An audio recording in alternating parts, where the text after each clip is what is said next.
Burada gördüğünüz burgudan sonra ben yine 18 sıra ördüm. Şimdi normal koşullarda bu ne demek? Artık benim burgu yapma zamanımın geldiği anlamına geliyor. Ama bakın bu defa burgu yapmayacağım. Neden? Şimdi bunun iki sebebi var. Birincisi arkadaşlar bakın videonun başlarında da söylediğim gibi benim kazağım için omuzdan kazağın bel altı bölümüne yani lastik altı bölümüne kadar hedeflediğim miktar benim 50 santim. Bakın şu an ben tam az önce ölçtüğümde 50 santimde, evet bakın tam 50 santime gelmişim. Bakın birinci sebep bu. Çünkü eğer burgu yaparsam benim bu kazağı biraz daha uzatmam gerekiyor. Yani şimdi burgudan sonra direkt omuz birleştirmesine geçemeyiz. Şimdi biz omuzları direkt kesmeyeceğiz arkadaşlar. Arka tarafla birleştireceğiz. Bakın bu parçayı bitirdim ya. Bu parçayı ben kesmeyeceğim. Öncelikle arka tarafı bitireceğim. Arka tarafı da istediğim boya kadar yani 50 santime getireceğim. Ardından bu iki tarafı ön tarafın ve arka tarafın ilmeklerini bakın birlikte birleştirerek keseceğiz. Şimdi bakın birinci sebep bu. Ne dedik? İstediğim uzunluğa geldi. Burgudan sonra direkt kesme yapılabilir ama arkadaşlar çirkin bir görüntü oluşur. Yani bakın bu omuz bölümünde şu şekilde bir topaklanma oluşur.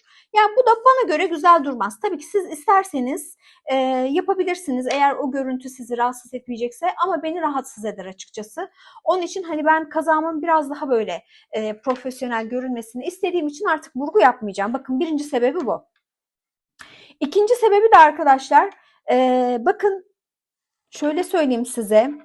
Dediğim gibi ben şimdi bizim kazağımız bakın burgulardan oluşuyor ve farkındaysanız ben burguların aralığını çok fazla bıraktım. Çünkü kazağın çok yorulmasını istemiyorum. Çok karışık durmasını istemiyorum. Şimdi arkadaşlar dediğim gibi bu kazağı bana bir takipçim göndermişti. Örmemi istemişti benden.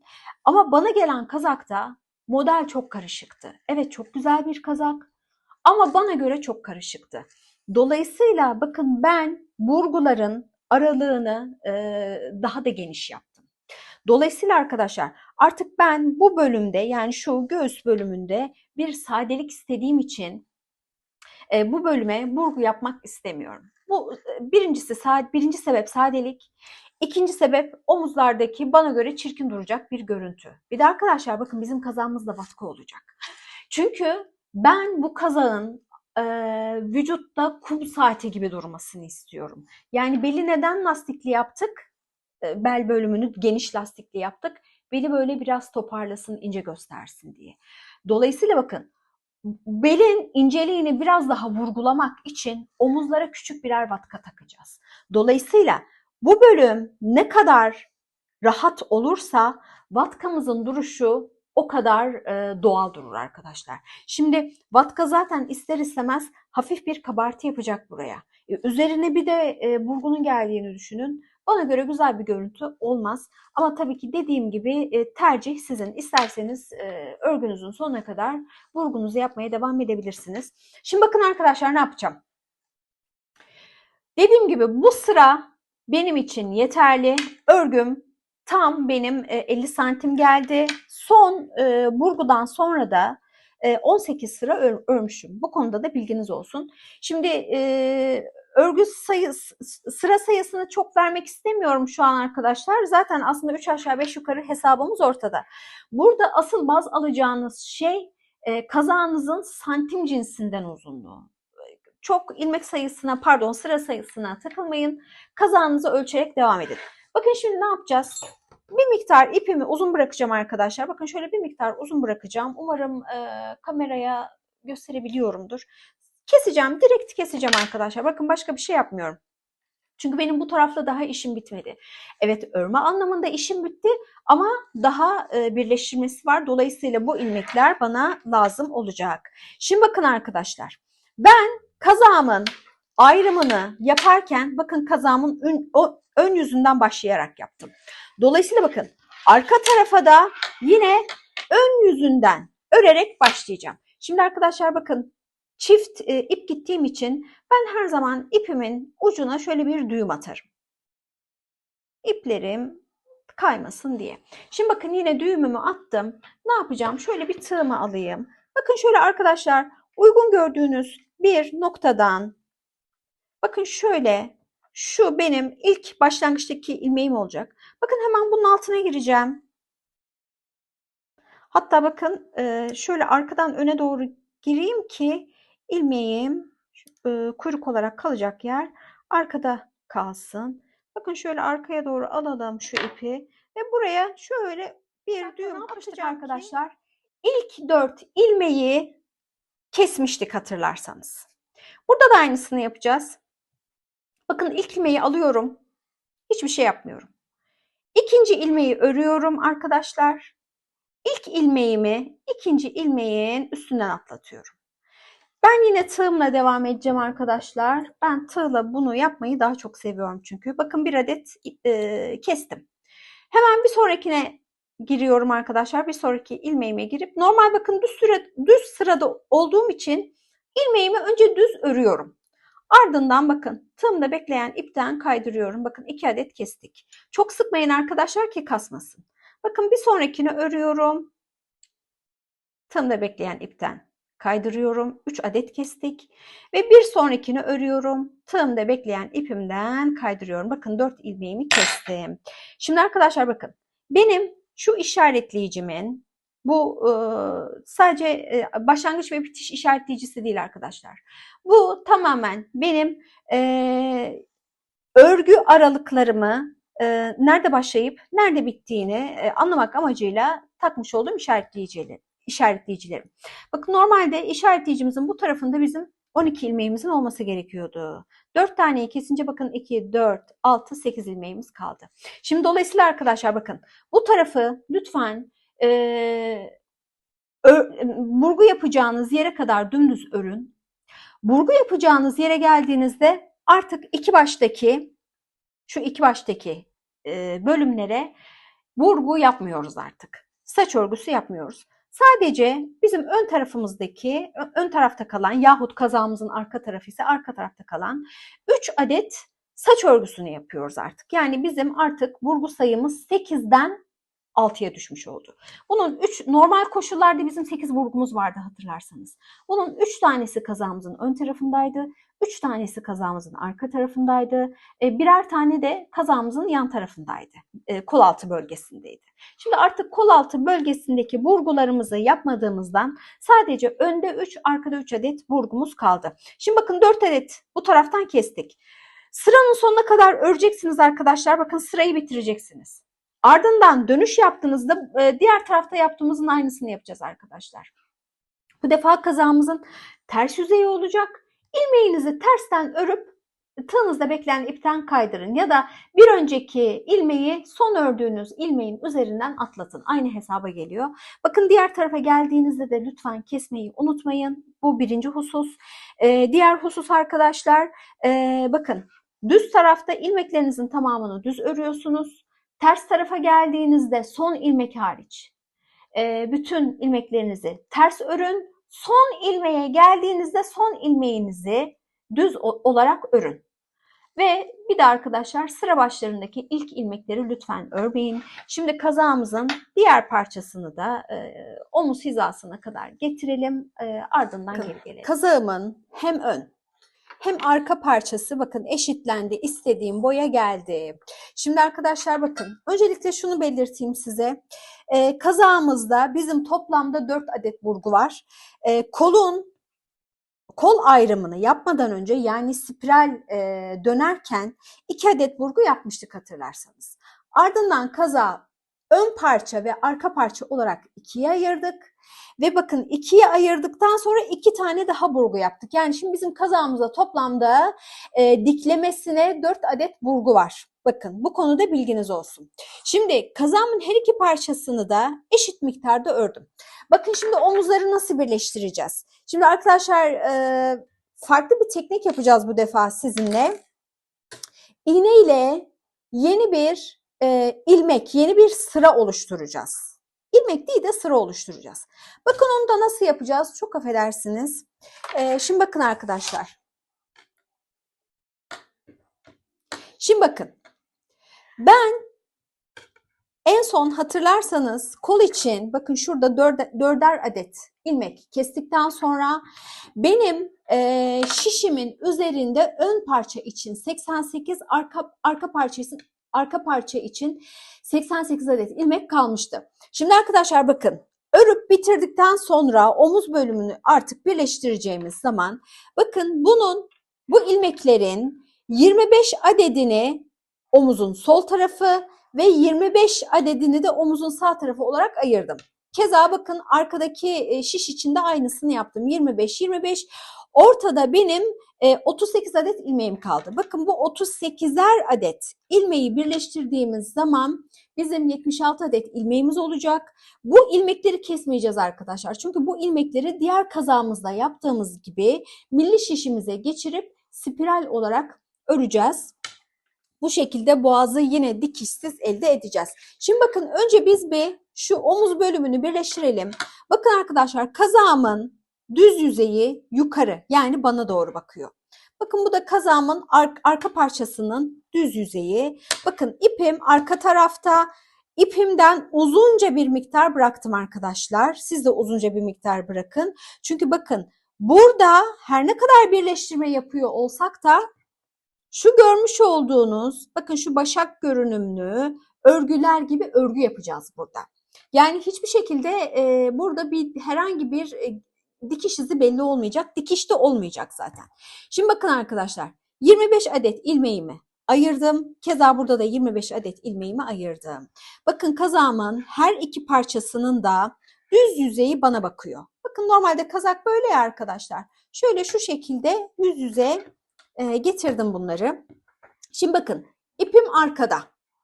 Arkadaki ipten bakın ipimi öncelikle iğneye geçirdim ve bakın ben kazağımı 2 kat iple ördüğüm için İpi de yine 2 kat olarak geçirdim. Çünkü arkadaşlar bakın yine bir sıra yapacağız. Örgü sırası yapacağız. Lütfen siz de eğer benim gibi 2 kat yaptıysanız ipinizi 2 kat olarak geçirin. Bakın bu ilmeğime bağlı olan ipi uzunca bir miktar kesip iğneme taktım. Şimdi bakın arkadaşlar, hemen bakın ipim buradan geliyor. Diğer şişimdeki ilmeğin, bakın arkadaşlar öncelikle şunu söyleyeyim size. Ön taraftaki şişimin içinden, ilmeğinin içinden geçerken bakın şöyle ters örer gibi alacağım her defasında. Bakın şu şekilde ters örer gibi. Ters örer gibi ama arkadaşlar bakın şu dıştan gelmek de bir ters örme şeklidir. Onu yapmıyoruz. Bakın ilmeğimizin içinden geçip öne atıyoruz. Ters örer gibi. Anlatabildim mi arkadaşlar? Diğer ilmekleri de, diğer şişimizdeki ilmekleri de bakın her defasında şu şekilde alacağız. Yönü hiç değişmeyecek. Her defasında bunları bu şekilde alacağız. Öndekileri de şu şekilde öne doğru alacağız. Bakın önce o zaman ilk ilmeğimizin içinden geçelim. Bakın ilk ilmeğimizin şu şekilde içinden ters örer gibi girdim, ipimi geçirdim. Yalnız birleştirmenizi sıkı sıkı yapmayın arkadaşlar. Çünkü biz dikmiyoruz. Biz yeni bir sıra oluşturuyoruz. Dolayısıyla bakın bizim şişimiz 7 numara. 7 numara şişin genişliğinde olabilecek bir sıra oluşturun lütfen. Ona göre ayarlayın. Bakın ilk ilmeğimin içinden geçtim. Ardından ipimin şu geldiği yine ilk ilmeğin bakın bu defa altından geçecek şekilde ipin içinden geçiyorum. Bakın bunu da buradan geçirdim. Şimdi bakın bu ilmeklerim hala şişimde takılı. Bakın ilk ilmeği çıkardığım zaman bakın şu şekilde ya da şu şekilde söyleyeyim size arkadaşlar. Bakın ilk ilmeğim benim bakın hala burada şişimde takılı. Bu defa içinden geçip çıkarın. Bakın içinden geçip çıkarıyorum.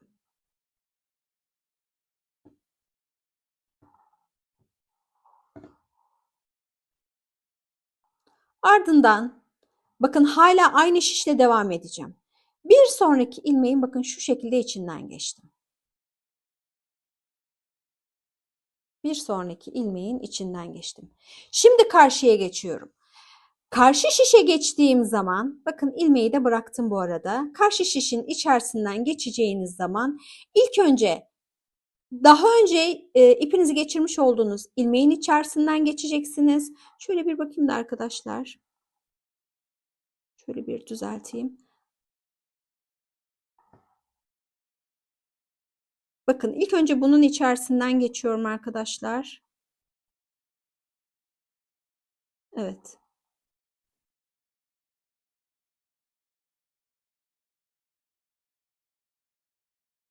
Ardından sıradaki ilmeğin bakın burada bu şekilde alıyorduk. Sıradaki ilmeğin içerisinden geçiyorsunuz.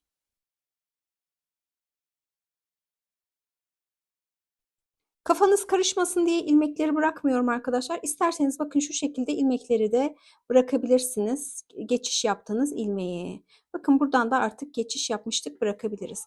Bakın şöyle geldiğinizde ilmeğim benim bakın şu şekilde geliyor. Hemen bu ilmeğin içinden geçtim. Önce son geçtiğiniz ilmeğin yeniden içinden geçiyorsunuz. Ardından yeni ilmeğe önce bir geçiş yapıyorsunuz. Pardon şöyle. Önce bir geçiş yapıyorsunuz. Ardından karşıdaki şişe geri dönüyorsunuz arkadaşlar. Yani her sıraya geçtiğinizde iki ilmeğin birden içinden geçmiş oluyorsunuz. Bakın bunu da bıraktım. Şimdi benim son bıraktığım ilmek bu. Bakın önce bunun içinden geçiyorum. Bakın bunun içinden geçtim. Ardından karşı şişin içinden nasıl geçiyorduk arkadaşlar? Bakın şöyle alttan geçiyorduk. Bu şekilde geçiyorum. Ve bu ilmeği bakın bıraktım. Bakın ilmeğimin şekli görünüyor zaten arkadaşlar. Bıraktığım ilmeğim benim bakın burada. Bakın yüzü de bize dönük zaten. Önce bunun içerisinden bir geçiyoruz. Ardından bakın sıradaki ilmeğimin içinden geçiyorum.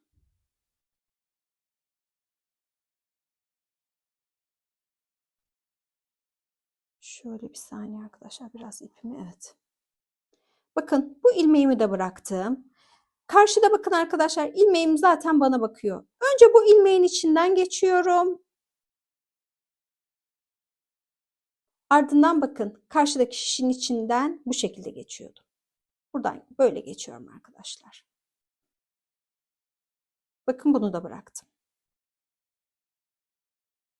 Bakın benim en son geçtiğim ilmek buydu. Önce bunun içerisinden geçiyorum. Ardından bakın yeni ilmeğe geçiş yapıyorum bu şekilde. Bakın geçiş yaptığımı da bıraktım. Ardından arkadaşlar karşı tarafa geçiyorum. Bakın karşıda en son benim muhrip olunca, evet şöyle bir düzelteyim. Bakın arkadaşlar en son benim geldiğim ilmek burası. Bunun içinden geçiyorum. Ardından bakın diğer şişin içerisinden bakın aşağıdan yukarıya doğru geçiriyorduk.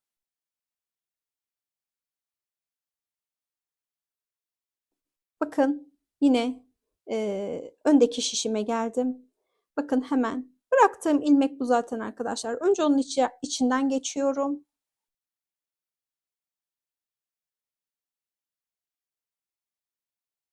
Ardından bakın sıradaki ilmeğimin içerisinden geçip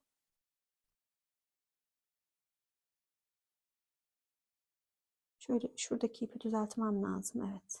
Ardından geçtiğim son ipi bırakıyorum. Bakın arkadaşlar en son geçtiğim ip burası. Bakın ilmek burası, pardon. Bakın kendini belli ediyor zaten. Hemen önce bunun içerisinden geçiyorum. Ardından şişimde sırada olan ipin içerisinden geçip ilmeğin içerisinden geçip bakın bu ilmeği bırakıyorum. Çıkarıyorum. Şimdi arkadaşlar bu şekilde bakın olduğu kadarıyla bir size aslında göstermek istiyorum ama Şu an çok düzeltemedim daha. Bakın şu şekilde yeni bir sıra oluşturuyoruz. Ve bakın arkadaşlar hiç dikiş belli değil. Tamamen yeni bir sıra oluşturduk. Bu şekilde arkadaşlar 25 adet ilmeğimizi birleştirelim. Diğer tarafı da aynı şekilde birleştireceğiz. Her iki tarafı da birleştirelim arkadaşlar. Daha sonra yeniden görüşelim. Omuz birleştirmede son 2 ilmeğim. Bu bitişi birlikte yapalım istiyorum arkadaşlar. Bakın son ilmeğimin içerisinden geçtim. İlmeğimi serbest bıraktım. Artık şu işaretleyiciyi çıkarabilirim. Bakın ardından arkadaşlar karşı tarafa geçiyorum ama bakın ilk önce bıraktığım ilmeğin içerisinden geçiyorum. İlk önce bıraktığım ilmeğin içerisinden yukarıdan aşağıya doğru geçtim. Bu ilmeğe de yukarıdan aşağıya doğru geçiyoruz arkadaşlar. Bu tarafta bıraktığımız ilmeğe de yukarıdan aşağıya doğru. Bakın geçtim. Ardından yeni ilmeğime geçiyorum. Önce bıraktığım ilmek eski ilmek, ardından yeni ilmeğe geçiyoruz. Bakın yeni ilmeğime geçtim. Şunu da arkadaşlar bir serbest bırakalım. Bakın bitişi nasıl yapacağız? Artık bizim bakın şu şekilde hiçbir şekilde ilmeğimiz kalmadı. Bakın ilk başladığınız ilmeğin içerisine girin. Bitişimiz bu şekilde arkadaşlar. Burada artık bitiriyoruz. Şimdi ne yapabilirsiniz bunu? Bakın şöyle hemen şuraya bir noktaya şöyle bir önce sıkılığına bakayım arkadaşlar kameranın dışına çıkmadan. Şöyle şuradaki bir noktaya bakın ipimi sabitleyeceğim. Şöyle bir tane de buraya düğüm atayım. Bakın bu noktaya ipimi sabitledim. Birleştirme bu kadar arkadaşlar. Başka komplike hiçbir tarafı yok. Bakın sabitledik. Şimdi bakın artık iğnemi ipimden çıkarıyorum. İğnemle işim bitti. Ama bakın ipimi kesmeyeceğim. Bu arada arkadaşlar bakın ben boğaz bölümünü milli şişe geçirdim. Bakın bu ipi artık ben şöyle bakın ipim 2 kat. Ben ipi düğümlerken arkadaşlar yeni ipe geçeceğim zaman komple düğümlemiyorum çirkin durmasın diye. Her katı tek tek düğümlüyorum. Bu konuda bilginiz olsun. Zaten iplerin uzunlukları aynı değil. Aynı değil derken arkadaşlar şöyle bir karışta olsa bir fark ediyor. Dolayısıyla bakın ben böyle tek tek düğümlüyorum. Düğümleyemedim ama arkadaşlar kameranın karşısında. Şöyle bir önce şunu bir düğümleyelim. Şöyle düğümlüyorum arkadaşlar güzelce. Ardından şu dışta kalan yeri şöyle düğüme yakın bir yerden kesiyorum. Ardından bakın şimdi diğer ipi de düğümleyeceğim. Bakın diğer ipimizi de şöyle alıp düğümleyelim. Çünkü boyuna devam edeceğiz arkadaşlar.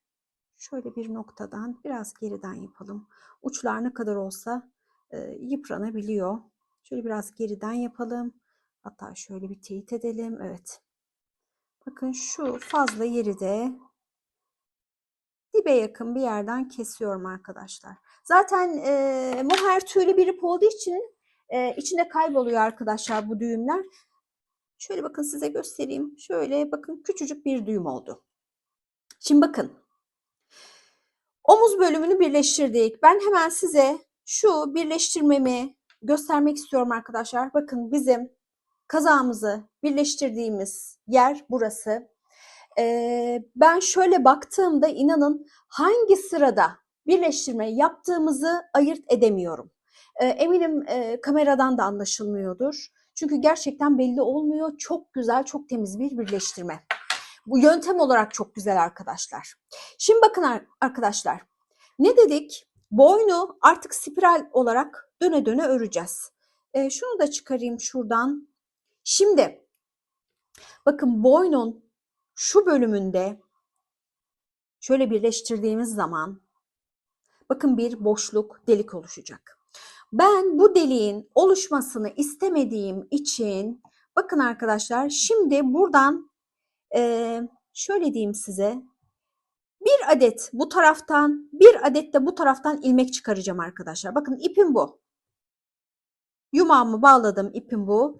Direkt en üstten almayın arkadaşlar. Şurada esneme yapar. Yine bir delik oluşur. Şöyle bakın, bir alt sıradan bir ilmek alalım. Hatta şöyle, niye tersten? Ama bu tarafa doğru ilerleyeceğiz. Tamam. Bakın şöyle bir ilmek aldık. Şişimize taktık. Hemen bakın bir ilmek daha alıyorum. Bu defa da bu taraftan alacağım arkadaşlar. Yerine bir bakayım arkadaşlar, net bir şekilde. Şuradan alalım. Bakın şuradan bir ilmek alalım. Bunu da şişimizin üzerine takalım. Şimdi bakın, buradan itibaren artık örmeye başlayacağım için işaretleyicimi başlangıç ve bitiş noktasının belli olması adına buraya takacağım. Şimdi bakın arkadaşlar. Ama tabii ki biz ters yaptık. Şöyle örgümüzü çevirelim. Şöyle örgümüzü çevirelim. Bu ilmeğimizi bu tarafa alalım. Çünkü artık hep düz taraftan örmeye devam edeceğiz. Şimdi bakın arkadaşlar. Bu benim başlangıç ve bitiş noktam olacak dedim. İşaretleyicimi nereye düşürdüm? Evet, bakın.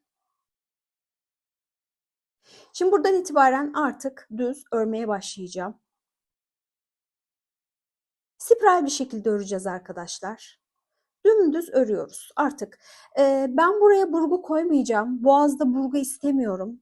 Ama tabii ki tercih size kalmış. Dümdüz örüyoruz arkadaşlar. Bakın, yaptığımız hiçbir şey yok. Dümdüz öreceğiz. Spiral bir şekilde devam edeceğiz. Bakın yalnız. Diğer omuzda yine birleştirme noktamızda aynı şekilde boşluk var. Bu defa arttırmanızı yumağınıza bağlı olan iple değil, ilmek eklemenizi. Bakın, ben birleştirme yaptıktan sonraki ipimi kesmedim arkadaşlar. Buraya geldiğiniz zaman bir ilmek buradan çıkarın, bir ilmek buradan çıkarın. Ardından örmeye devam edin. Omuzu birleştirdik. Ardından bu ortadaki örmediğimiz, arka tarafla birleştirmediğimiz önden 38, arkadan 38 olan ilmeklerimiz vardı. Bakın, bunu misinalı şişe geçirdik. Yalnız bu arada ben bir tur ördüm arkadaşlar misinalı şişeye geçirdikten sonra. Yalnız şu ön ve arka parçaların birleşme noktalarında bir delik oluşmaması için, bakın şuradan daha rahat gösteririm size. Buradan da yani 2 adet bu taraftan, 2 adet bu taraftan ilmek çıkararak bu 76 adet, toplamda 76 adet olan ilmeklerimizi ekledik. Bakın, ilmek sayımız bizim boğaz bölgesinde 80'e çıktı. Şimdi bu sayı bizim için fazla. Bizim bu sayıyı düşürmemiz gerekiyor. Bunu da nasıl yapacağız? Bakın arkadaşlar, bir tur döndüm. Sadece bir tur döndüm. Onu öncelikle belirteyim size. Şimdi bakın, başlangıç ve bitiş noktama geri geldim. Şimdi arkadaşlar, şöyle kameraya düzgün bir açıyla gösterebilsem önce, bakın burası benim, şu şişleri öncelikle şöyle bir yapayım ki rahat gösterebileyim. Bakın, burası benim omuz hattımın birleştiği yer. Şimdi arkadaşlar, ilmek sayımızı bizim yaklaşık bir, tabii bu sizin boyun çevrenizin santim cinsinden değeriyle de alakalı. Eğer boynunuz çok kalın değilse benim verdiğim ölçülerle devam edebilirsiniz. Şimdi bu 80 adet olan ilmek sayımı benim yaklaşık bir 64'e, 66'ya yahut 62'ye düşürmem gerekiyor. Bunu da nasıl yapacağım? Şimdi arkadaşlar, her sırada, bakın her turda, istisnasız her turda. Şimdi burası benim omuzun birleştirme hattı. Buradaki yaklaşık şu, bakın bu hattın şurayı orta noktası olarak kabul edersek, bakın şu ilmek benim başlangıç ve bitiş noktam, aynı zamanda da bu omuzun birleştirme noktası.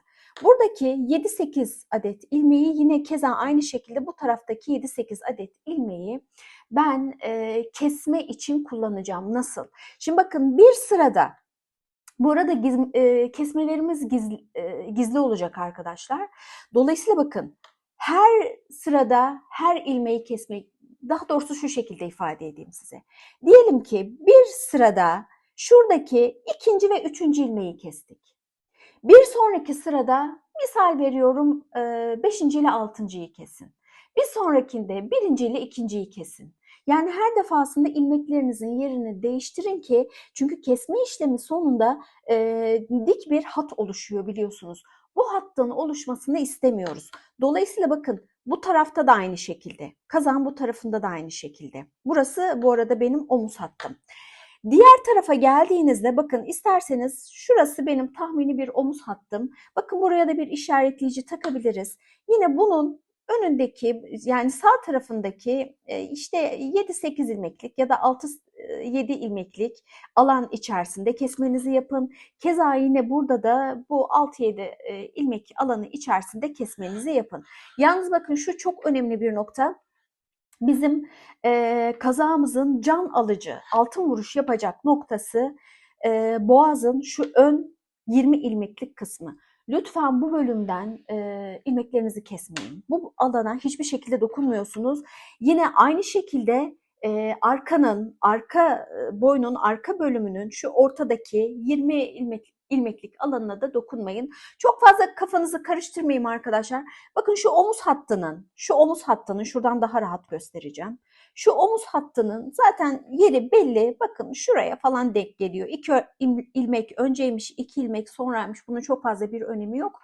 Bu alan içerisindeki, mesela net sayı vereyim size, 6 ilmeklik alan içerisinde kesmenizi yapın. Yani bakın, şurayı orta alan olarak kabul edersem bunun sağ tarafındaki 6 ilmek olsun, yine sol tarafındaki 6 ilmek olsun. Yalnız dediğim gibi her defasında kesme yaptığınız noktaları değiştirin.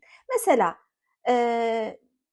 şu taraftan atıyorum ikinci ve üçüncü ilmeği kestiniz. Bir sonraki sırada ikinciyi, üçüncüyü kesmeyin. Mesela 4-5'i kesin ya da 3-4'ü kesin. Çünkü biz dediğim gibi kesme sonucu oluşacak bir dik çizginin oluşmasını istemiyoruz. Ardından istediğiniz rakama geldiğinizde, istediğiniz ilmek sayısına geldiğinizde, benim kalın bir boynum yok arkadaşlar. İnce sayılabilecek bir boynum var. Benim için 64 ilmek yeterli diye tahmin ediyorum. Kendiniz de kazağınızı şöyle bir boynunuza tutup ya da aynanın önünde şöyle ilmeklerinizi sökmeden boynunuzdan geçirip denemesini yapabilirsiniz. Ama dediğim gibi bu beden zaten, kazağımız da bizim medium beden, small ile medium beden arası bir beden bu. Ya 38 bedene göre yapılmış bir kazak.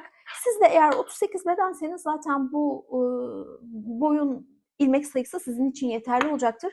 Burada arkadaşlar 38 beden diyorum ama biraz hani dökümlü bir kazak olduğu için kısmen 40 bedenin de rahatlıkla giyebileceği bir kazak. Bunu da belirtmiş olayım size.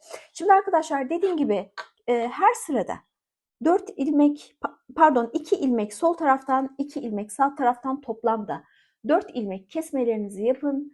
Rakamınız, ilmek sayınız yani, istediğiniz sayıya ulaştığında artık kesmeyi bırakın.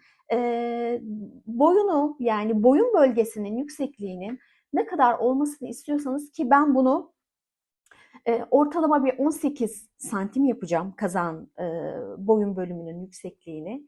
O mesafeye gelene kadar artık herhangi bir arttırma, eksiltme vesaire yapmadan dümdüz örün. En son kesme aşamasında yeniden istediğim mesafeye geldi. Hemen bakın, şu şekilde size bir ölçüsünü kameranın önünde de vereyim. Ben az önce ölçtüğümde tam 18 santimdi. Bakın arkadaşlar, yine 18 santimdi. Şimdi dediğim gibi bu miktar benim için yeterli. Artık boynu keseceğim.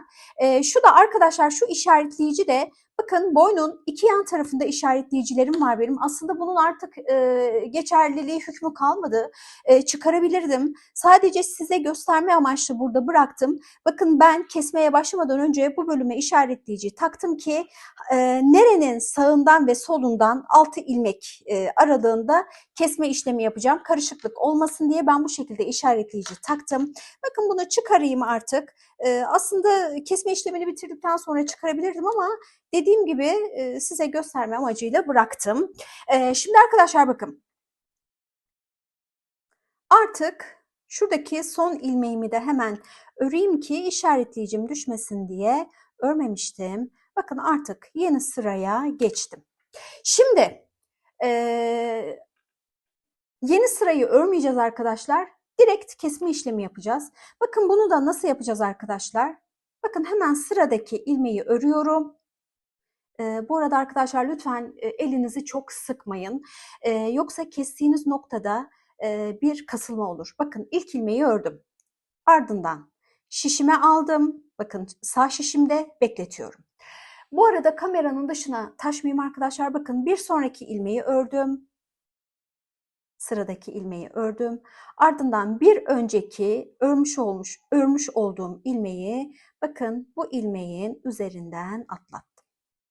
Şimdi ben bunu hep tığla yapıyorum. Yine tığla yapacağım. Bana daha rahat geliyor. Size bir şişle nasıl yapıldığını gösterme amaçlı şişle yaptım. Bakın hemen tığla da göstereyim arkadaşlar. Normal bakın düz örgümüzün yüzü bize dönük olduğu için bakın normal düz örün. Ardından yeni örmüş olduğunuz bakın şu ilmeği tığınızda bekleyen ilmekten kaydırın. Bakın bu arada arkadaşlar tığımda bekleyen ilmek ne kadar gevşek duruyor. Lütfen bu şekilde gevşek örün. Bakın bu ilmeğim de gayet gevşek. Hemen sıradakini örün ve tığınızda bekleyen ilmekten kaydırın. Ardından bakın bir sonrakini örün, tığınızda bekleyen ilmekten kaydırın. Bakın son bir kez şişle yine yapalım.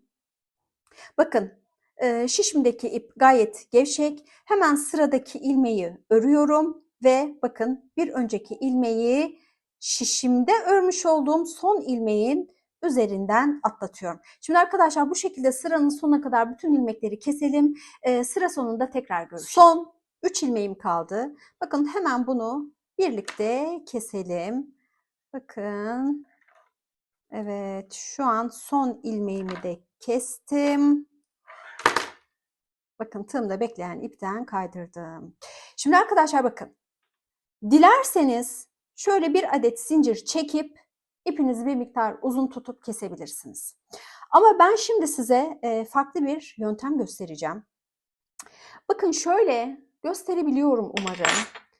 Şöyle ince bir tığımı alayım.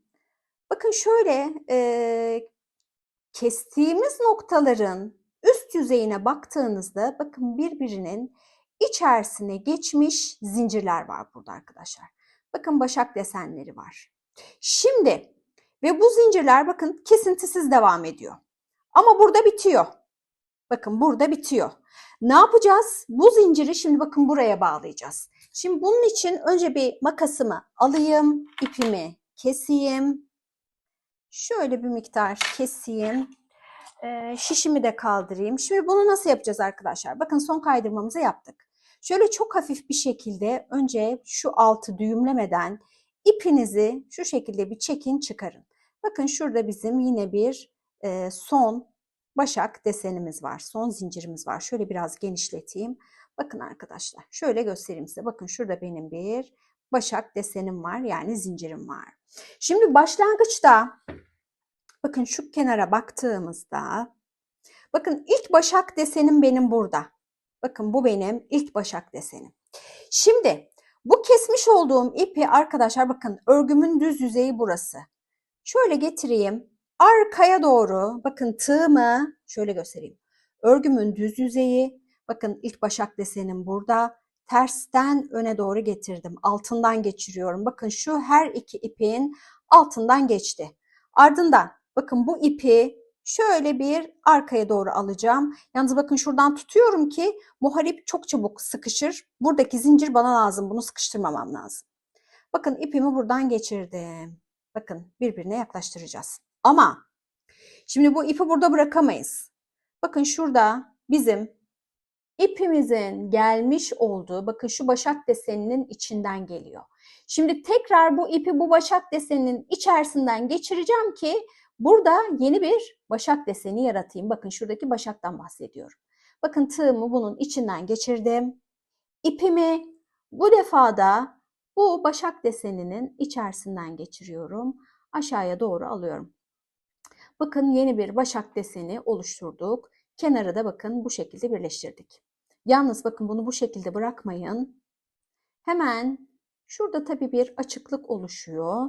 Bunu ne yapabiliriz? Bakın şöyle ipimizi şu iki noktadan bir çekerek burayı birbirine daha bir yaklaştırabiliriz mesela. Tabii ben bunu kameranın önünde yaptığım için ipin basıncını ayarlayamıyorum. Biraz fazla çekebiliyorum. Bakın arkadaşlar bu şekilde bir birleştirme yaptık. Diğer şekliyle havada kalmasındansa Böyle bence çok daha iyi oluyor. Bakın ne yapın? Hemen alttan bir noktadan ipinizi alın. Bir adet ilmek oluşturun. Ardından şöyle bakın. Bu ilmeğin içerisinden şöyle bir adet zincir çekin ve ipinizi burada düğümlemiş olun. Yalnız aşırı çekmeyin arkadaşlar. Çünkü şöyle hafif sıkıştırın. Çünkü buradan kasma yaparsınız. Ardından arkadaşlar ipinizi örgünüzün içerisinde bir miktar yürütün. Bakın boynu da bu şekilde kestik ve diğer tarafla birleştirdik. Bakın şöyle bir göstereyim size. Bakın birleştirmemiz bu şekilde oldu. Burada yeni bir birbirine bağlanan zincir yarattık. Şimdi arkadaşlar kola devam edeceğiz. Kolun birini kısmen de olsa ördüm. En son kolun manşetinde yani lastik bölgesinde bıraktım. Bakın diğer kola hemen bir birlikte başlayalım. Bakın bunun için yine ipim 2 kat. Bakın ucuna şu şekilde ben düğüm atıyorum. Yine düğümümü attım. Şimdi bakın arkadaşlar. Biz kolun ayrım bölgesini yaptıktan sonra, kol ayrımını yaptıktan sonra bakın hep son ilmekleri düz sırada da olsak, ters sırada da olsak düz ördük. Ve de ilk ilmekleri örmedik. Bakın bunun sonucu olarak kolun bakın şu birleştirme noktasında bakın her biri 2 sıraya, ördüğümüz 2 sıraya denk gelen büyük zincirlerimiz oluştu bu şekilde. Bakın şu şekilde şöyle göstereyim size. Bakın büyük zincirlerimiz oluştu. Şimdi bu zincirlerin içerisinden her birinin içerisinden bir adet ilmek alarak kol ilmeklerimizi oluşturacağız. Bir de hatırlarsanız kol ayrımını yaptıktan sonra sadece bir kereye mahsus olmak üzere 4 ilmek kesmiştik. Aynı sırada keskin bir ilmek kesişi yaptık.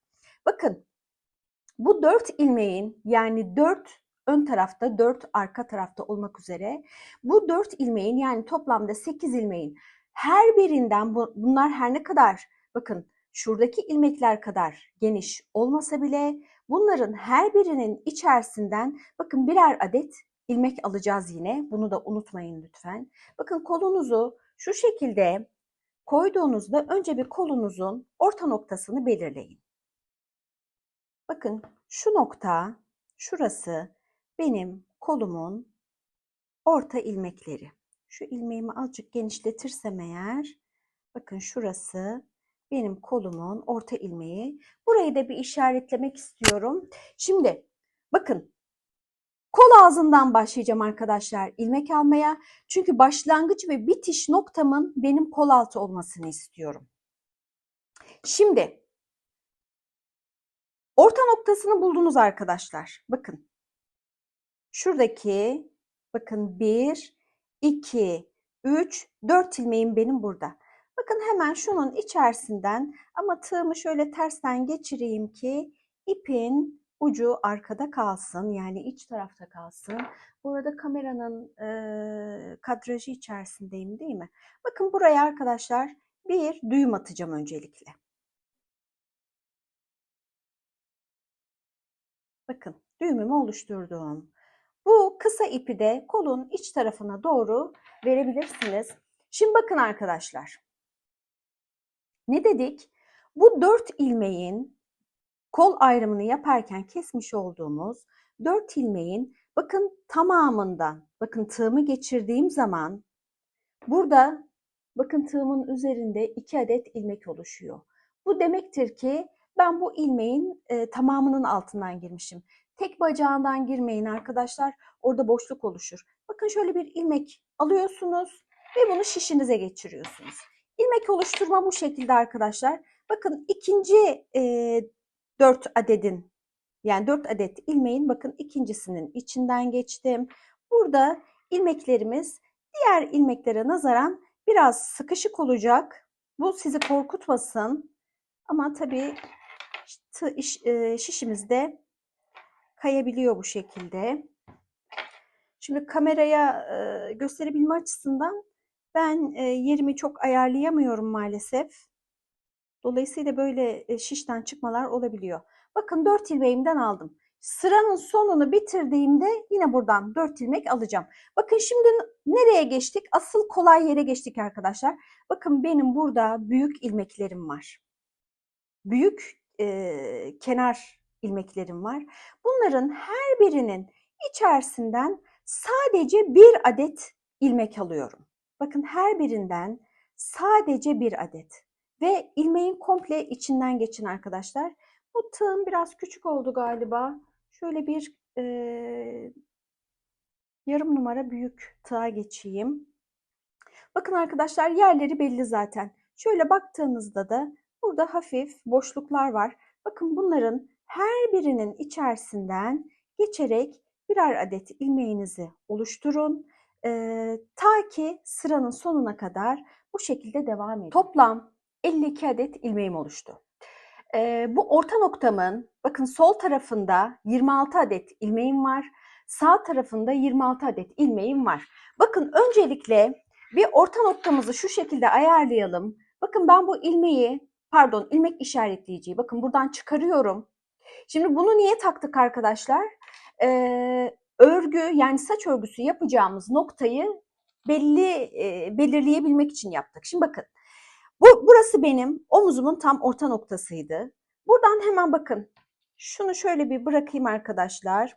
Bakın şimdi 12 adet sağ taraftan 12 adet de sol taraftan ilmek alıp bu ilmek ayırıcılarımın arasında bırakacağım. Çünkü bizim saç örgülerimiz hatırlarsanız 24 adet ilmekten oluşuyor. Şimdi bakın 2, 4, 6, 8, 10, 12. Bakın bu saç örgümün bir taraftaki sınırı. Şimdi diğer 12 tarafı da 12 ilmeği de diğer taraftan alacağız demiştik. Bakın. Önce bir şu işaretleyicimi açayım. Çünkü ben kırmızı işaretleyiciyi hep başlangıç ve bitiş olarak kullanacağım için. Bakın şimdi 2, 4, 6, 8, 10, 12. Diğer işaretleyicimi de bakın buraya taktım. Bakın dolayısıyla bizim bu aralıkta 24 adet ilmeğimizin olması gerekiyor. Bir teyit edelim öncelikle. Şunu bir kapatayım arkadaşlar çıkmasın. Bakın 2, 4, 6, 8, 10, 12, 14, 16, 18, 20, 22. Bakın 24 adet ilmeğimizi ayırdık. Bu bizim saç örgüsü yapacağımız bölge. Şimdi arkadaşlar bakın bu modeli göstereyim size. Örmüş olduğum diğer kolu göstereyim. Bakın kolda sadece omuz hizasından bakın aşağıya doğru sadece tek bir saç örgüsü yaptım arkadaşlar. Çok kalabalık yapmanıza gerek yok. İsterseniz yapabilirsiniz ama ben çok kalabalık bir görüntü istemediğim için yapmadım. Şimdi bakın. Ne dedik? 52 adet ilmeğimiz var dedik. Bakın normal koşullarda benim ilmeklerim yetiyor. Artık arayı doldurmam gerekiyor. Şayet arkadaşlar bakın arada bir boşluk görürseniz, boşluk oluşursa lütfen oradan bir yahut iki ilmek daha alın. Kolun bir tarafının atıyorum diğer taraftan bir ilmek fazla olmasının çok fazla bir önemi yok. Mümkün mertebe aynı sayıya denk getirmeye çalışın. Ama şurada büyük bir delik oluşmasındansa ilmek sayımız bir tane fazla olsun çok önemli değil. Şimdi bakın ne dedik? Toplam benim 52 adet ilmeğim var. Şimdi şu en ortadan ben yine bir adet ilmek alacağım. Bakın bir adet yine ilmek oluşturuyorum. Çünkü diğer ilmekle birleştirme yapacağım arkadaşlar. Bunu sadece bu ilmeği sadece birleştirme yapmak için alıyorum. Bakın ne yapacağız? Hemen sıradaki ilmeğimiz var ya arkadaşlar bizim. Bu ilmeği bakın şöyle yapalım. Diğer şişime takayım.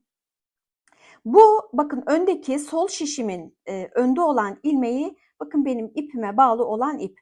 Bu ipime bağlı olan ilmek. Bunun hemen arkasındaki ilk ilmeği alıyorum ve bu ilmeğin bakın üzerinden atlatıyorum. Dolayısıyla ilmek sayım benim yeniden 52'ye düşmüş oluyor. Bakın bu kol altı bölümünü de bu şekilde birbirine yaklaştırıp spiral gideceğim için ilmekleri birbirine bağlamış oluyorum. Bakın hemen işaretleyicimi takıyorum önüne.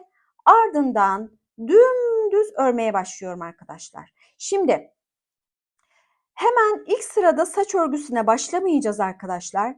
Ben diğer kolda öncelikle göstereyim bakın dümdüz örüyorum. Hiçbir şey yapmıyorum. Dümdüz spiral bir şekilde öreceğiz. Şimdi bakın. Şunu öncelikle bir kenara bırakayım.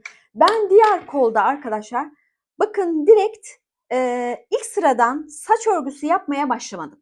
Siz de yapmayın çünkü bir kasılma oluşur. Önce saç örgümüze şöyle 3-4 sıra kadar örüp bir nefes aldırmamız gerekiyor.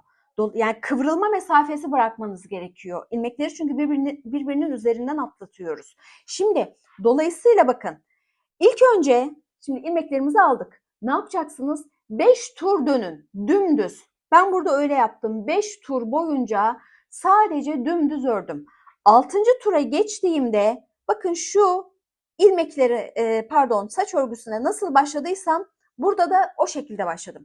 Yani ilk önce hani 24 adet ilmeğimizi 3 eşit parçaya ayırdığımızda 8 adet ilmek saç örgüsünün birinci ayağını, ortadaki 8 adet ikinci bacağını, sonraki 8 adet üçüncü bacağını oluşturuyordu. Bakın ilk örgümüzü yaparken gövdeden bahsediyorum. Ne yaptık? İlk 8 ilmeği öne aldık. Ardından arkada sıradaki 8 ilmeğin ilk 4 ilmeğini örüp 5. ilmeğinden itibaren bir ördük, bir doladık. Bir ördük, bir doladık. Hatırlarsanız bu şekilde yapmıştık. Yine aynı şekilde yapın arkadaşlar. Tabii ki ikinci örgüye geçtiğinizde bu defa ortadaki 8 ilmeği ayırıp arkaya atıyorsunuz. Yani buradaki mantığın aynısı. Onun için tekrar göstermeyeceğim. Şimdi ben burada her saç örgüsünün burgusunun arasına yine 18 sıra ördüm. Yani bakın ilk burguyu yaptıktan sonra 18 sıra ördüm. 19. sırada ikinci burguyu yaptım. Ardından yine 18 sıra ördüm. 3. burguyu yaptım. Ardından yine 18 sırayı ördüm. 4. burguyu yaptım. Şimdi 4. burguyu yaptıktan sonra bakın 15 sıra ördüm. Artık burada bırakacağım. Çünkü kolun manşetine geçeceğiz. Yani lastik bölümüne geçeceğiz.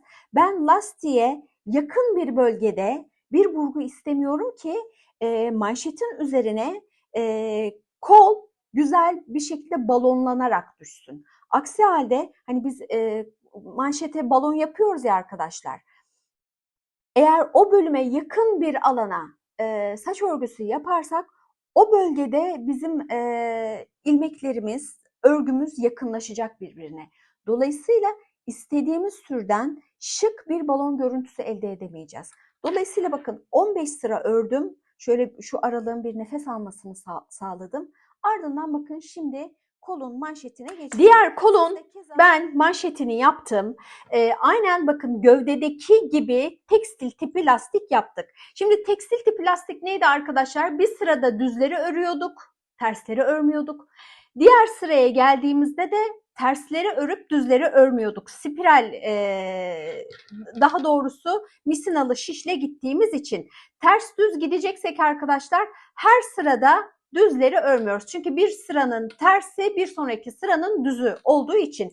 Ama biz misinalı şişle spiral olarak ördüğümüz için sırayı tamamladığımızda mesela diyelim ki bir önceki sırada düzleri ördük, tersleri örmedik.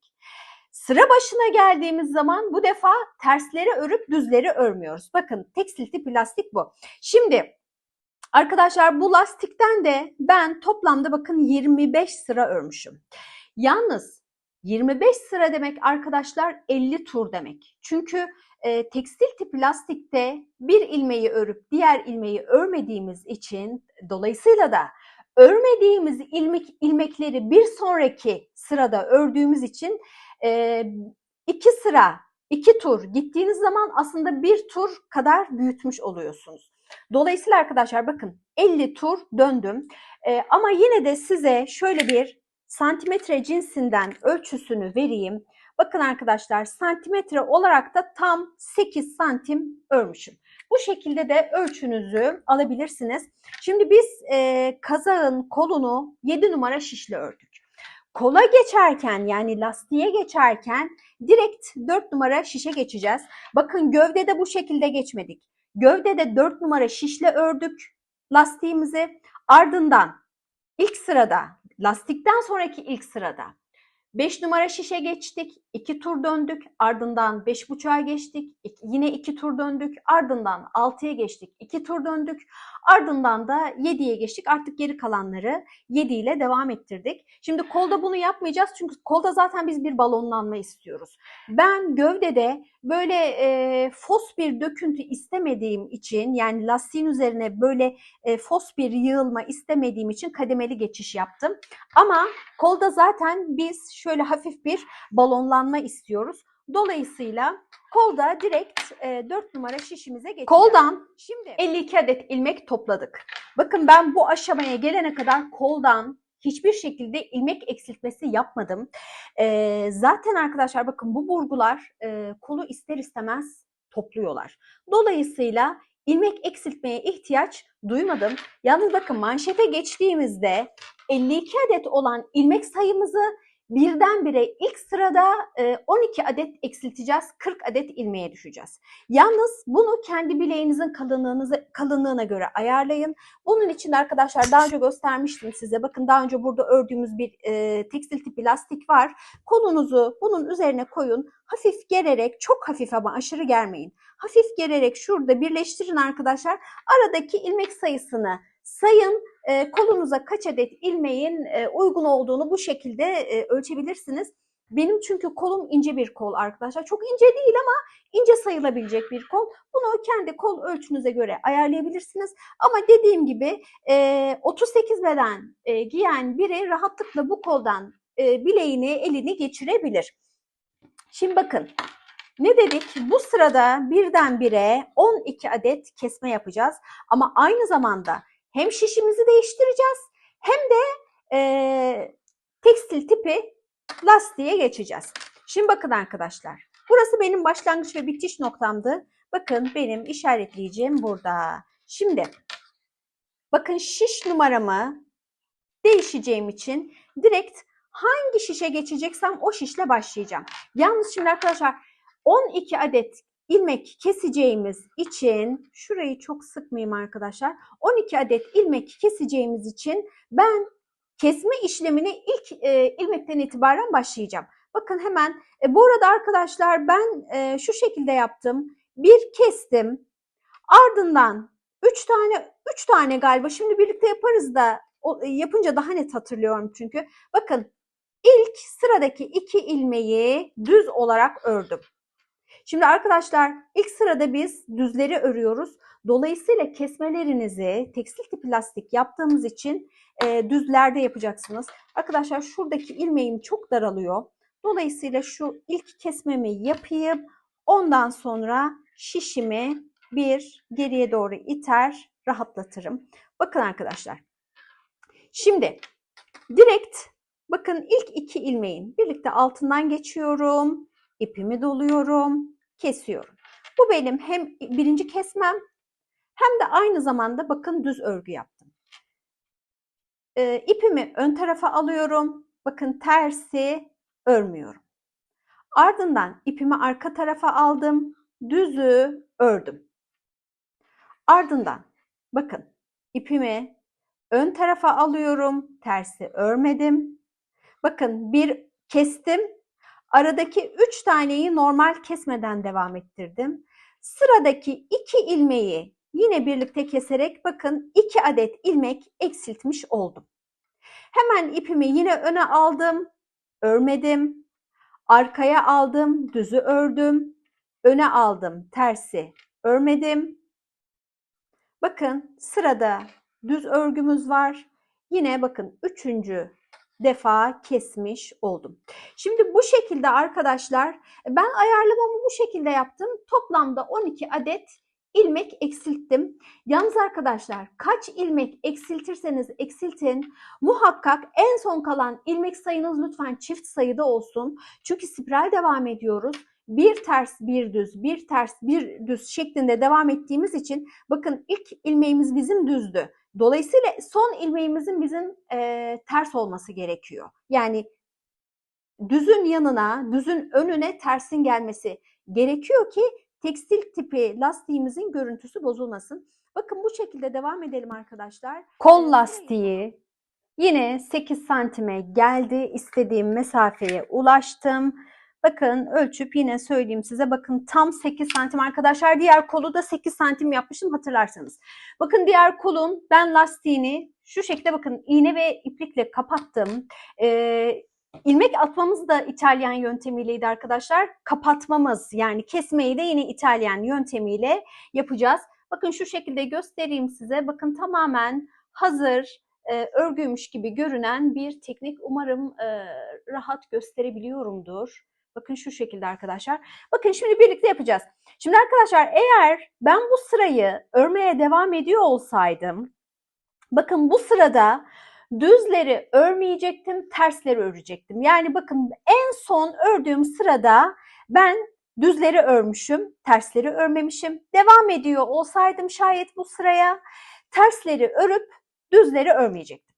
Bakın şimdi burada benim başlangıç ve bitiş ilmeğim vardı arkadaşlar. Onu çıkardım. Şimdi bakın ilk ilmeğim benim düz. Artık terse düze bakmıyoruz arkadaşlar. Örgüyü örmeyi bitirdik. Kesmeye geçeceğiz.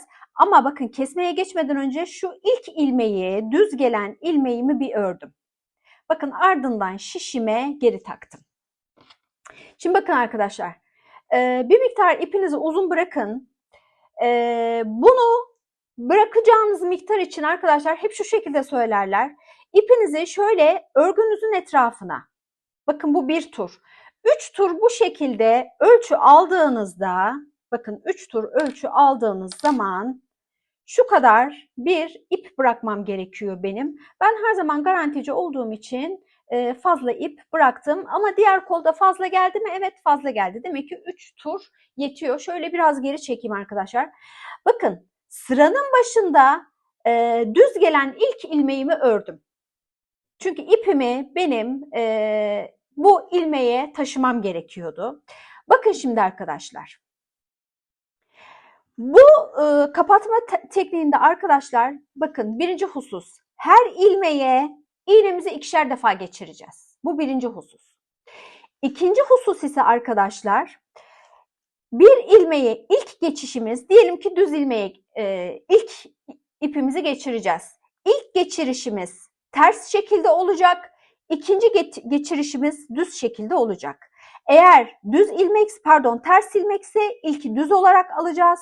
Ardından ipimizi geçirişimiz ters şekilde olacak. Yalnız ilk iki ilmek hariç çünkü ilk iki ilmeğin önünde şu an bir ilmek yok. Dolayısıyla takip eden ilmek değil bunlar. Bunları ilk etapta kafanız karışmasın. Bakın ilk ilmeğe ipimi iğnemi bakın düz geçirir şekilde geçirip ilmeğimi bırakacağım şimdi. Şu şekilde geçirin arkadaşlar. Şimdi ilmeğimizi bırakacağız. Ama ben bu ilmeğe öncelikle bir işaretleyici takmak istiyorum. İlk iki ilmeği arkadaşlar işaretleyici takacağım. Çünkü sıranın sonunda bu tarafla bağlamam gerekiyor. Dolayısıyla bakın işaretleyicimi taktım. Düz gelen ilmeğimde bakın arkadaşlar kırmızı işaretleyicim var. Şimdi düz ilmekten iğnemizi geçirdik. Bakın sıradaki ilmek ters. Şimdi bunu bir atlayacağız. Bakın benim sıradaki düz ilmeğim bu. Buna bakın şu şekilde ters olarak hani bu ters örüyor olsaydım şu şekilde alacaktım arkadaşlar. Düz örgüyü sanki ters örüyor gibi iğnemizi geçiyoruz. Bakın ne dedim? İlmeklere dedim ipinizi ilk geçirişiniz tam tersi yönde olacak. Bakın düz ilmek olduğu için ters olarak geçirdim. İlk iki ilmek hariç yalnız. Bakın düz olarak geçirdim. Şimdi sırada benim ters ilmeğim var. Ters ilmeğimi şöyle bir düzelteyim arkadaşlar. Bakın ters ilmeğimi öncelikle bakın ilk iki ilmek hariç demiştik. Şunu önce bir ters olarak alalım. İlk düz ilmeğimizi düz olarak girdik. İlk ters ilmeğimize ters olarak girdik. Bakın şunu da bir geçireceğim arkadaşlar. Ama hemen buna da bakın şu şekilde işaretleyicimi takmam gerekiyor. Bakın buna da işaretleyicimi taktım. Tüylerden ilmeği göremiyorum arkadaşlar. Evet. Şimdi bakın.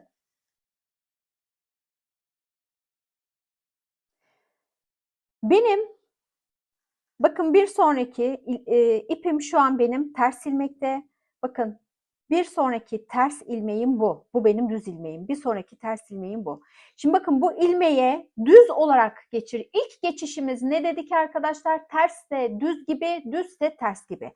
Yalnız bakın arkadaşlar şu şekilde alttan geçirmem lazım. Ama iğnemi bakın şu iki ilmeğimin arasından şu şekilde bir çıkarıyorum. Ki bu ilmeği bakın şu şekilde alttan alabileyim diye. Bakın bu şekilde bir alttan aldım. Bakın ilk geçişim ters ilmeğe ilk geçişim sanki düz ilmekmiş gibi oldu.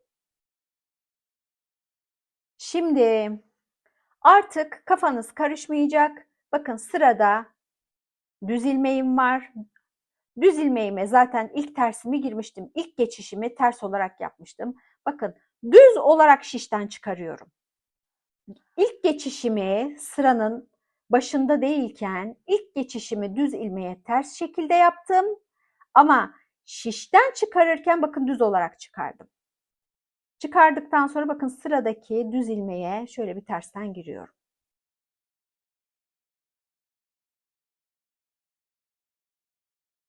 Sırada bakın ters ilmeğim var. Ters ilmeğimi şişten çıkaracağım. Ters ilmeği şişten çıkarırken ters olarak alıyoruz ve o şekilde çıkarıyoruz. Bakın arkadaşlar, hatta devam ettireyim. Bakın sıradaki düz ilmeğin arasından geçtim.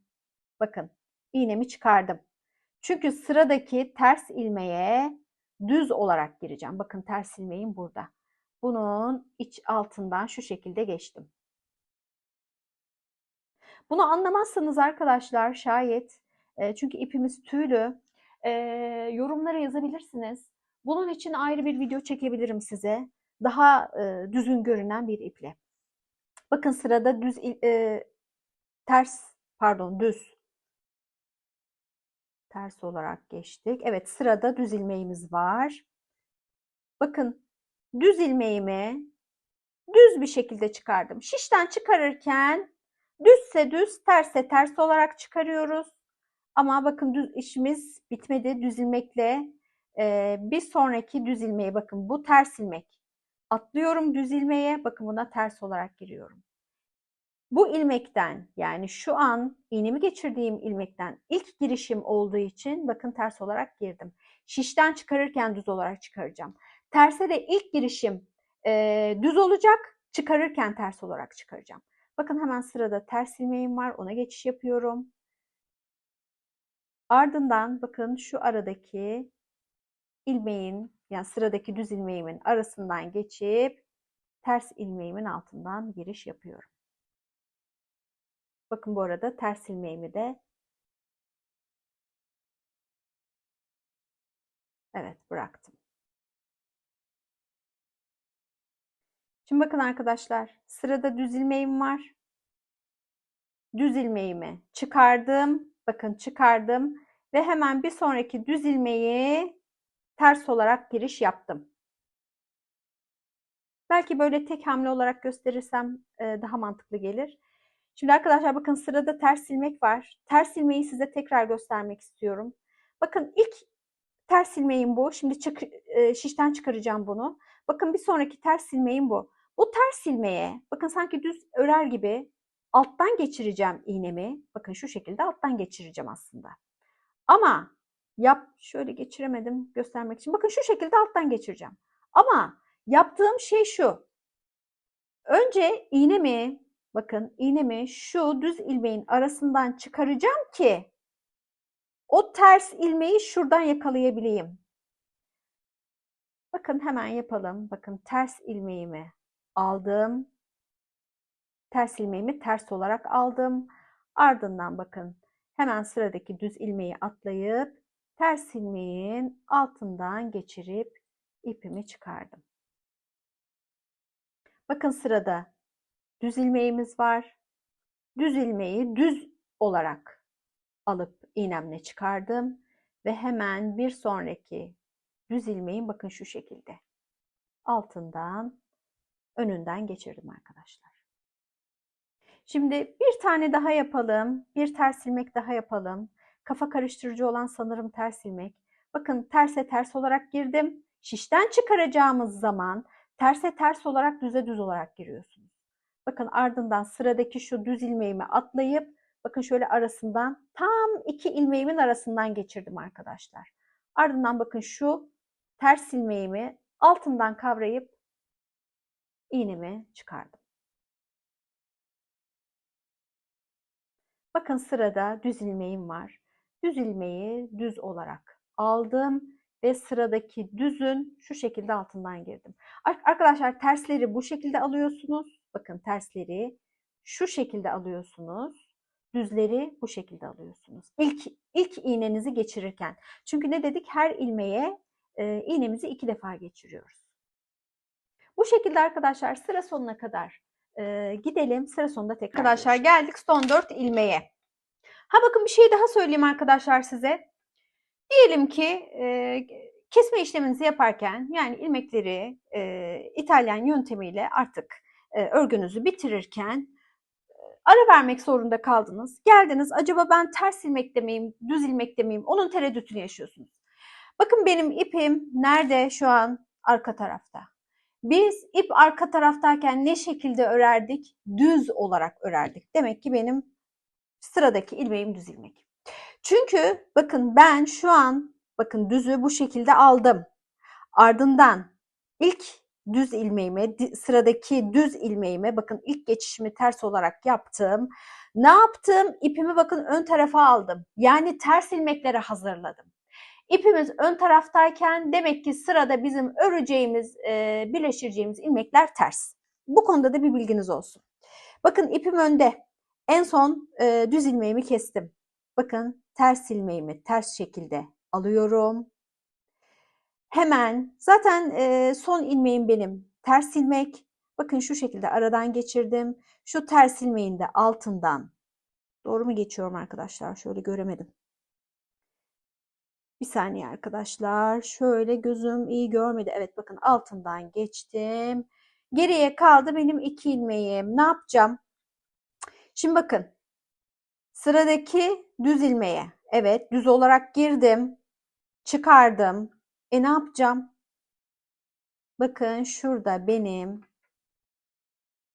kırmızı işaretleyicimi bıraktığım düz ilmeğim var. Hemen buna nasıl geçeceğim? Ters geçeceğim. Başlangıçta buna düz girmiştim hatırlarsanız. Bakın ters olarak geçirdim. Çünkü bakın bu şişten bıraktığım ilmeğe düz olarak geçirdiğimden buna ters olarak girişimi yaptım. Şimdi bakın sırada son bir ters ilmeğim kaldı.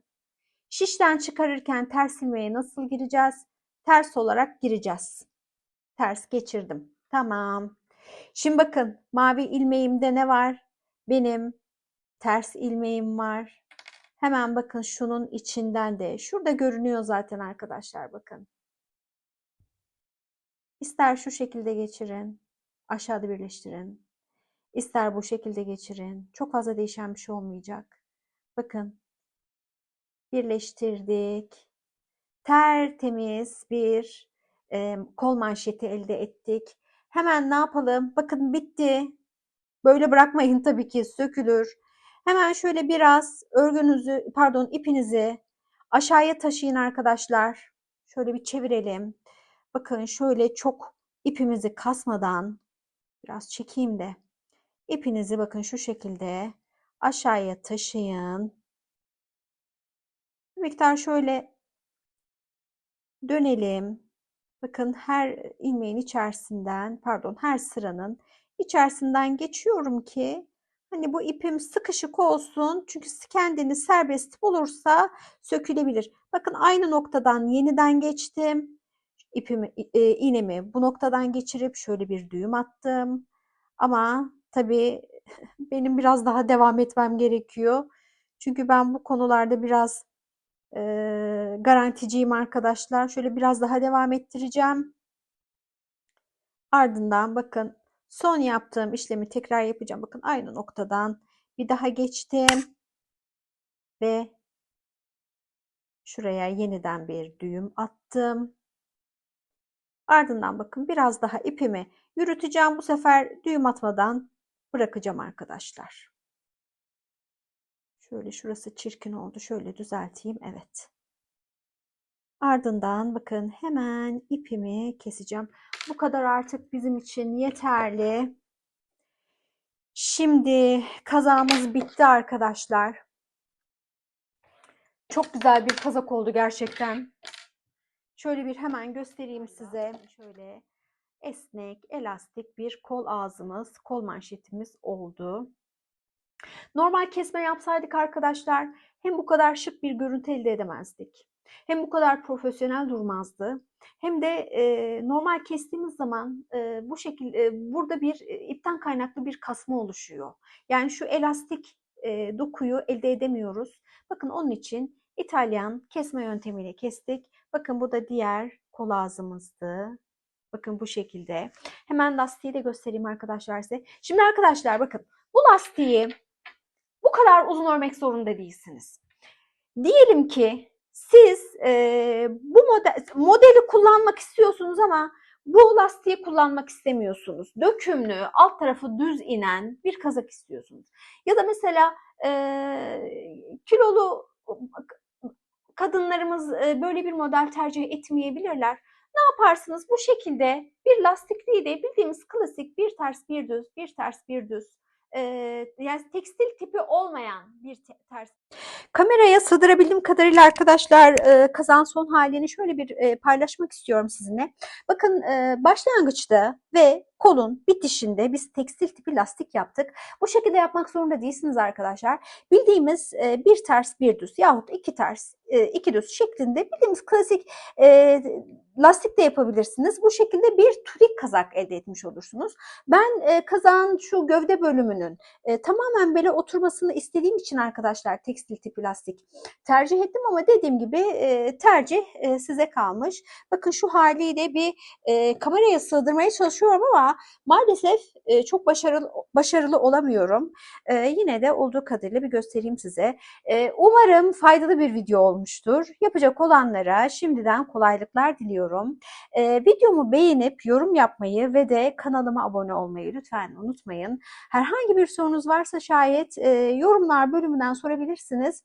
İnanın tüm yorumlara elimden geldiğince tek tek dönmeye çalışıyorum. Sorularınızı da inanın seve seve cevaplıyorum. Bir sonraki videoya kadar. Hoşça kalın.